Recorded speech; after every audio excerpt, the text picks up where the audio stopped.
of you making masks out there, I want to give you a trick that I learned just by watching some other folks on YouTube.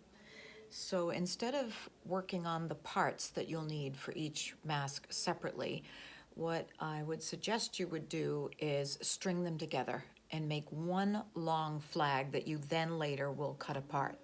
Since you should be backstitching before you begin each piece, and at the end of each piece, when you cut them apart later, they won't come apart.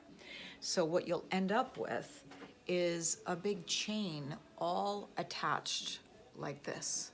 It looks like a bunch of flags. Pretty tough to see. My arm isn't long enough to really give you a good view.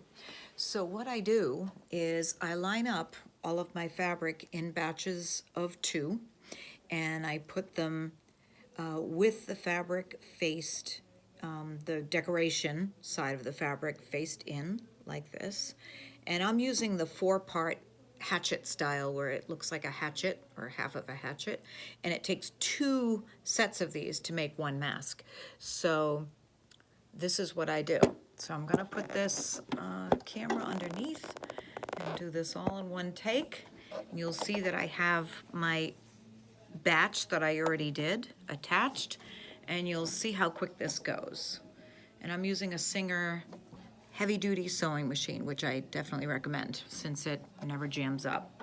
Now watch, it'll jam up because I said that. But so I work off of the flag that's already on there, in other words, the last section, and I just go. And when I start a new area, I backstitch just a little bit, and then I go forward. Reach the end, I backstitch again, and then I reach for the next one. And I just put it under, right next to the last one that I finished, and do the same thing again. And I just let the needle run right off onto the next one. Because as I said, when you're backstitching, it's gonna lock the stitches anyway. Now, if I'm going full speed ahead, you'll see how quick this can go. So here's another one.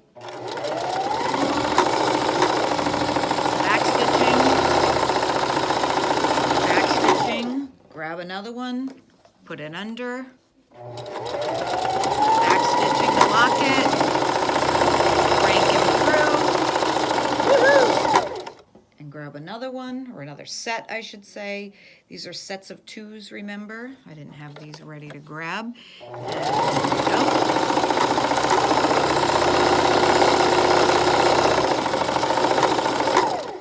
So every time you have a repetitive part to make when it comes to these masks, you can string the pieces together like this